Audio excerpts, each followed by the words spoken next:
This is the audiobook for A River Flows, written by R. Lucas, narrated by R. Lucas. You can find the unedited version of this story on Inkitt. The link is in the description below. Chapter 6, Fly by Night. The next morning, I'm up before the sun, looking absolutely terrible after only 3 hours of sleep. Blurry-eyed and half-conscious, I stumble down the hallway toward the bathroom. I open the door, and there's Sean, naked, wet, perfect. If Cupid handles love, then who's in charge of raw sexual attraction? Because that little gremlin is working overtime on me. Ugh, sorry, I mutter as I close the door. A few seconds later, he strolls out with a towel slung low on his hips. "Good morning, River," he says, all casual like last night didn't happen. I squeeze past him, eyes glued to the floor. "Good morning." I shut the door behind me and yell, "There's a second bathroom upstairs." Inside, I plant both hands on the sink and stare at my reflection. I'm mortified. What the heck was I thinking last night? Now it's gonna be awkward. So awkward. My stomach twists with that gnawing sensation that comes from regret. I pray he doesn't mention last night. After my shower, I creep back into my room like a thief and talk myself into the escape plan. Okay, River. Just walk straight to the front door, no eye contact, no chit-chat. I get dressed, grab my bag, and tiptoe into the hall. But as soon as I hit the living room, my plan crashes and burns. The smell hits me. Bacon, eggs, and fresh coffee. It's a full-on ambush. My stomach growls, happy to betray me. I lift my leg to head for the door, but I'm weak. "Hey, I got us breakfast and coffee," he calls from the kitchen. Darn it. I take a deep breath, shuffle to the counter, avoiding his eyes like they're lasers. "You're up early." "Yeah, work. And I had to grab breakfast since your fridge is a food desert." "What'd you get? It smells amazing," I say, reaching for a coffee. "Bacon, egg, and cheese bagels from that bodega a few blocks up." "Oh, those slap. Thanks." He hands me a sandwich and reaches past for his coffee. I catch his scent. Clean, warm, with that hint of cologne, and it wraps around me like last night's memory. He's in a suit, and just his presence is making my heart flutter. Before I can refocus, he leans in and kisses me. Soft, sure, and straight on the lips. I close my eyes and lean into it, letting my hand brush his cheek. It's good. When he pulls back, his eyes search mine. I really wanted to do that. I sit there for a sec, head tilted, fingers tracing my lips. Finally, I clear my throat. I didn't know you wore suits to work. Sometimes. Hey, before he can finish his thought, I cut him off, grab my sandwich, and head for the door. I gotta go.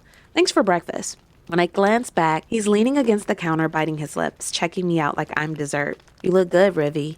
I giggle. "Have a good day, Sean." When I get home from work, he's gone.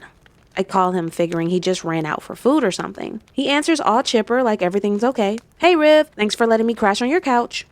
"Don't hey, Riv, me. Are you bringing back food?" I ask, scouring the kitchen for a snack. "No, actually, I'm about to board my Connect back to Cali." "Back to Cali?" I freeze, phone in hand, mentally scrolling through every possible reason he would dip out like this. And then I do what any self-respecting woman on the verge of spiraling would do. I hang up. Guess I blew that one. Dang, and I really wanted to blow that one. See, this is what happens when you try to quit sex cold turkey. You end up so deprived you're out here fondling dudes in their sleep like a horny monster. He visits me for the first time and I get all weird. I grab a glass of wine from the kitchen and start a bath. That's when I see Sean's hoodie. I guess he forgot it when he was running his scary butt out of here. After a few sips of wine, I grab his hoodie from the couch. It still smells like him, warm and comforting. I drape it over my arm, take one last sip, and head back to the bathroom. After a long soak, I'm back in bed, eyes drifting along the molding on my ceiling, while my mind runs laps around last night. He asked me to lie down with him, pulling me close until I was nestled against him. Maybe I'm bugging, but I don't think he came all this way to be friends. Sean's hoodie is lying on the chair across the room. I grab it, slide it on, and flop back into bed. The place is quiet, so quiet I can hear the air shifting. My room's bathed in this soft, warm amber light. His hoodie hangs on me like a weighted blanket, all cozy and oversized. I run my hands over it, loving the feel and the way it brushes my skin. Then the smell hits. Man, I love the way he smells. It's like he's right here with me. I close my eyes and breathe him in. His cologne, his hair, his whole scent wrapped up in this hoodie. My hand drifts slowly over my body. I pull the hoodie over my head, burying my face in it. Every inhale fills me with him, and my fingers move faster. My whole body's tingling, heat rolling over me in waves. The pressure builds, climbing higher. When I finish, I curl up on my side, still wrapped in his hoodie, soft moans slipping out as the aftershocks roll through me. Later that evening, I'm pulled from sleep by a knock at the door. It's my sister. I totally forgot she was stopping by.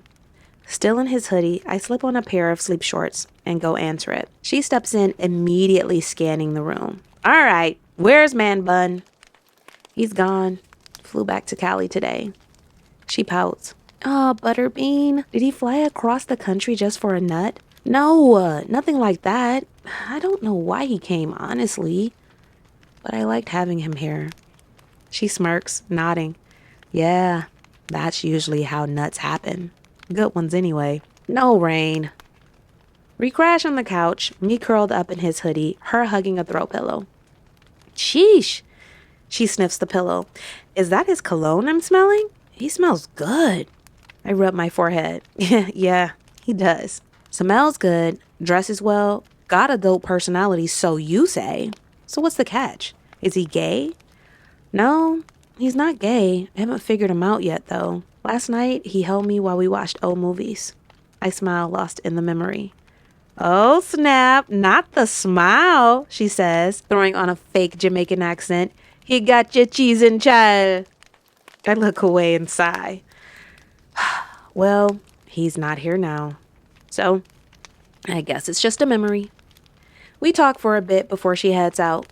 As soon as I crawl back into bed, my phone buzzes. Sean's FaceTiming me. I stare at it for a second, then decline the call and block his number. Weeks roll by and life goes on like usual. Work, friends, wine, repeat. By the time Friday wraps, Saturday feels like a long-lost friend.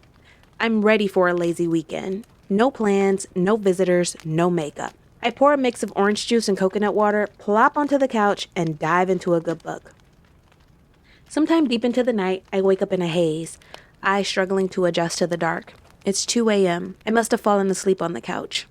Groggy, I drag myself to bed, throw on Sean's hoodie, and crawl under the covers. I scroll through missed messages. Luca. Hi, River. I'll be in NYC soon. Would love to see you.